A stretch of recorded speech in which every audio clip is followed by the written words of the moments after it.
গত দুদিন থেকে বৃষ্টি হওয়ার কারণে আমাদের খামারের অবস্থা একেবারেই নাজেহাল। দেখতেই পাচ্ছেন কাদা হয়ে গিয়েছে। আর হাঁসগুলো কিন্তু এখন একটু ঠান্ডা আবহাওয়া, যার জন্য হাঁসগুলো বেশ ভালো আছে। তো এখন ওরা খাচ্ছে দাচ্ছে, আরাম করতেছে।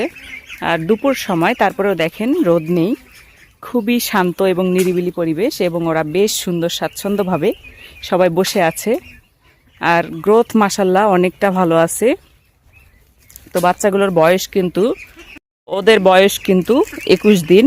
আর 21 দিনে ওদের গ্রোথ দেখতে পাচ্ছেন মাশাল্লাহ প্রায় 1 কেজি মতন, মানে 1 কেজি পার হবে। তো এই যে বাচ্চাগুলো এখন একটু আমি ওইদিকে দিয়েছি যাতে করে ওরা খেতে যায়। এরা কিন্তু একদম দেখতে পাচ্ছেন এই যে ধানের কাছে বসে আছে। তো অনেক সুন্দর পরিবেশে ওরা থাকে এখানে।